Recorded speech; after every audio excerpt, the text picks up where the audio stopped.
Uma molécula disse sim a outra molécula e nasceu a vida. Sabe, essa frase de abertura de A Hora da Estrela sempre fica na minha cabeça. Fica, né? É tão grandiosa. Cheia de uma positividade. Uhum. Mas o livro que vem depois é outra coisa, né? Hoje a gente vai mergulhar na obra final da Clarice Lispector e a questão que não sai da minha mente é: essa é a história da Macabeia, a nordestina, ou é a história do homem que sofre para conseguir contar essa história? Essa é a pergunta de $1 milhão. E é exatamente isso que faz o livro ser genial e tão moderno. Sim. Porque não é só uma história, é uma história sobre a agonia de contar uma história. A gente fica ali, tipo, espiando por cima do ombro do autor. Esse narrador, o Rodrigo S.M., Exato, o Rodrigo C.M., enquanto ele literalmente sofre para criar.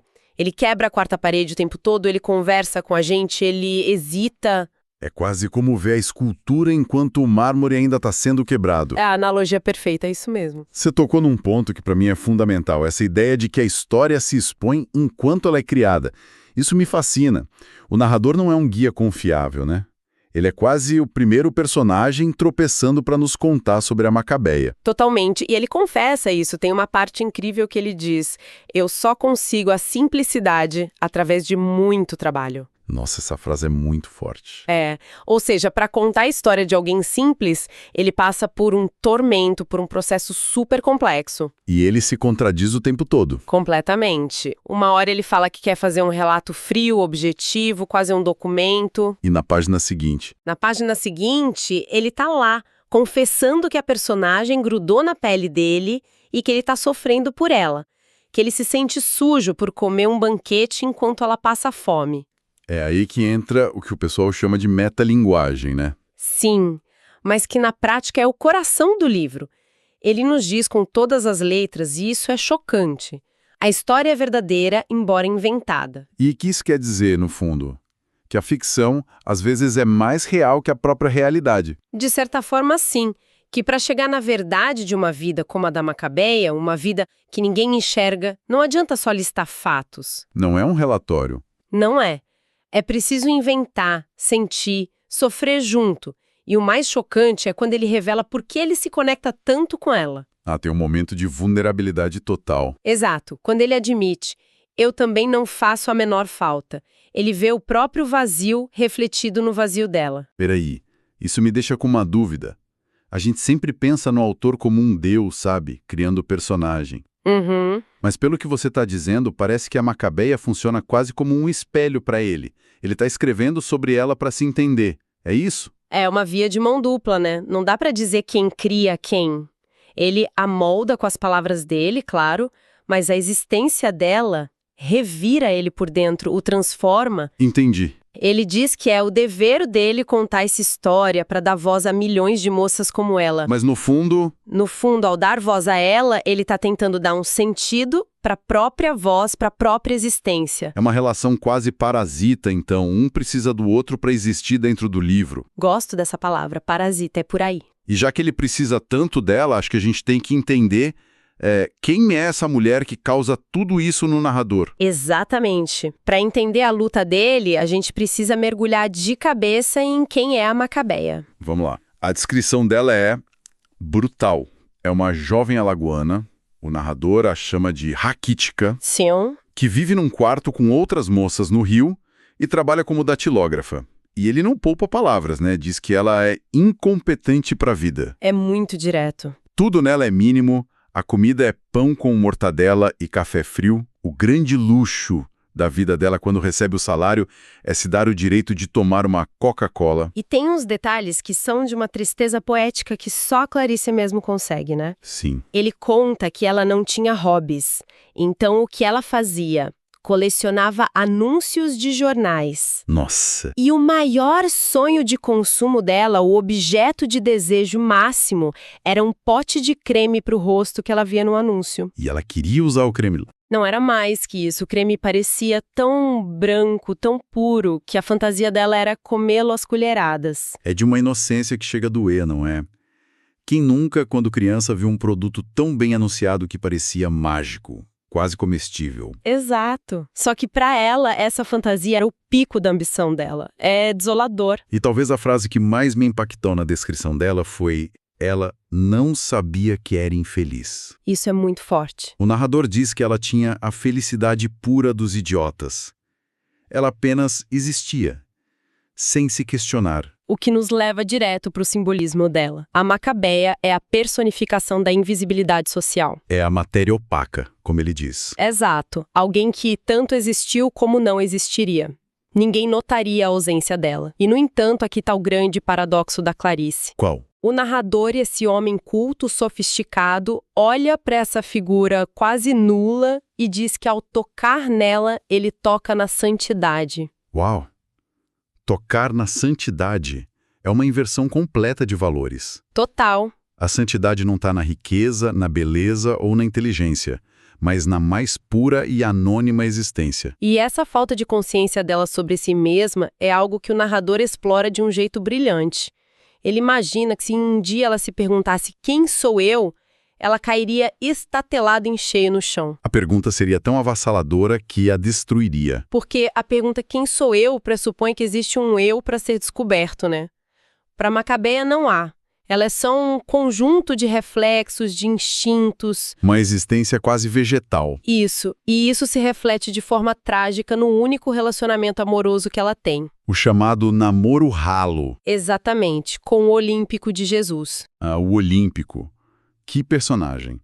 Se a Macabeia é a passividade em pessoa, ele é a força bruta, a ambição sem filtro. Também nordestino, mas o oposto completo dela. Totalmente. Ele chega no Rio com sangue nos olhos, querendo vencer. Ele tem um orgulho imenso de já ter matado um homem no sertão. É a personificação daquela masculinidade tóxica, agressiva. E o namoro deles é a coisa mais sem brilho do mundo. Eles se encontram e ficam parados, sem assunto. Tem um encontro que é muito marcante em frente a uma loja de ferragens. Sim, porque ele gosta de ver os parafusos. É isso. Não tem afeto, não tem conexão. É só o encontro de dois vazios. Um vazio passivo e um vazio agressivo. E o término? Nossa, o término é de uma crueldade que fica na memória. Ele a dispensa com uma frase que é um soco no estômago. Você, Macabeia, é um cabelo na sopa. Exato. Não dá vontade de comer. O que você faz com uma frase dessas? É reduzir a pessoa a um incômodo, a algo que estraga o apetite pela vida. E o mais brutal é a lógica por trás da troca. Ele não a troca por um grande amor, mas pela colega de trabalho dela, a Glória. E o que a Glória tinha que a Macabeia não tinha, na visão pragmática dele? Ah, tudo? Tudo. A Glória é o oposto. Carioca da gema, vistosa, o corpo certo, o cabelo certo. Ela era o que o Olímpico via como um degrau na escada social dele. Exatamente. Ele mesmo diz que ela era material de boa qualidade. Não é sobre amor, é sobre investimento. Ele está investindo numa parceira que vai render frutos para ele. E a reação da Macabeia a tudo isso é talvez um dos momentos mais geniais do livro. Ela não chora, né? Não. Ela não chora, não se desespera. O narrador explica que para ela, tristeza é luxo. Ela não tem recursos internos para bancar uma tristeza. Então o que acontece? Em vez de chorar, ela tem um ataque de riso. Uma gargalhada alta, descontrolada, que assusta todo mundo e a si mesma. É o corpo dela reagindo a um curto-circuito emocional que a mente não consegue processar. Em vez de chorar, ela ri. Que momento.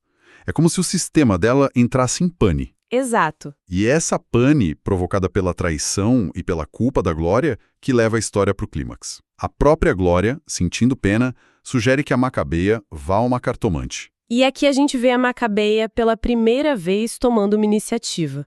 Uma atitude ousada para os padrões dela. Com o dinheiro que a Glória empresta, ela faz algo que nunca fez na vida. Pega um táxi. Só essa viagem de táxi já é um evento, uma aventura para ela. Ela se sente outra pessoa. E a descrição da casa da cartomante, a Madame Carlota, é fantástica. Sim. Para Macabeia, aquele ambiente com enfeites de plástico e veludo sintético é o auge do luxo. E a Madame Carlota é essa figura expansiva, falante, que a acolhe e, ao ler as cartas, vira o mundo dela de cabeça para baixo. Vira completamente. Pela primeira vez na vida, alguém dá a ela um futuro. Exato. Até aquele momento, a vida da Macabeia era só o presente, a repetição do dia a dia. E a cartomante desenha um futuro glorioso, o oposto de tudo que ela já viveu. Um noivo estrangeiro, loiro e rico, chamado Hans, roupas de veludo, uma vida de luxo. E o mais importante, Ser amada. A previsão é taxativa. Sua vida vai mudar completamente. A partir do momento em que você sair da minha casa. é a promessa de um destino. E ela acredita com todas as forças. Ela sai de lá transformada. O narrador usa uma expressão maravilhosa, diz que ela sai grávida de futuro. Grávida de futuro. É lindo isso. A esperança que ela sente é tão violenta que a desequilibra. Ela não sabe o que fazer com tanta felicidade. Esse momento, essa explosão de esperança, é a hora da estrela dela. É a hora em que ela, a figurante, se sente finalmente a estrela da própria vida. Exatamente. A palavra da cartomante a preenche de tal forma que ela se torna outra pessoa naqueles minutos. Não é mais a datilógrafa invisível. É a futura noiva de um gringo rico. A esperança recria. Mas a Clarice...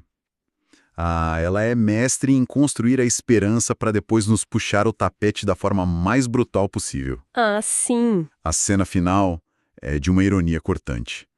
A Macabeia sai da casa da cartomante, aturdida, flutuando nessa felicidade inédita. Ela para na calçada sem saber para onde ir com tanto futuro nos braços. E aí, ao dar o primeiro passo para atravessar a rua, em direção a essa nova vida... Ela é violentamente atropelada. E o detalhe que torna tudo tão cruelmente perfeito é o carro que a atinge. Um Mercedes amarelo, de luxo. Exato. O símbolo exato da riqueza e da vida que foi prometida para ela se torna um instrumento do seu fim. É de uma ironia devastadora. E nos seus últimos momentos, caída na sarjeta, sangrando, ela parece ter uma última revelação. O narrador diz que as últimas palavras dela, pensadas, foram: Quanto ao futuro. E então, ela morreu em um instante. Se a gente conecta tudo, a hora da estrela da Macabeia é, paradoxalmente, a hora da morte dela. É ali, caída no chão, com as pessoas se juntando ao redor, que ela finalmente vira o centro das atenções. Ela vira protagonista, a estrela daquele pequeno drama de rua. E o narrador se desespera nesse momento. Ele se sente culpado, como se ele tivesse escrito e causado aquela morte.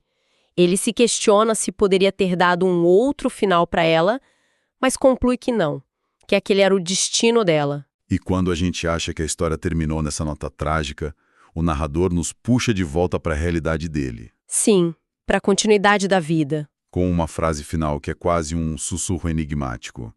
Eu também não esquecer que por enquanto é tempo de morangos. E aí o livro acaba. O que a gente faz com isso, né? Depois de toda essa tragédia, tempo de morangos. Pois é. É o lembrete final de que o mundo não para por causa de uma tragédia individual.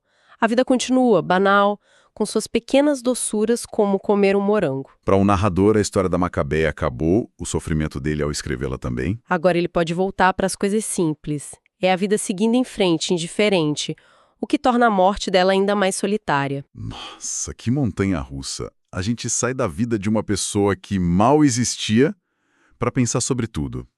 Vida, morte, a crueldade da pobreza, o poder da esperança. E, acima de tudo, o mistério da própria escrita. A palavra que dá a vida e que, no fim das contas, também atira. E a obra deixa a gente com essa pergunta poderosa, né?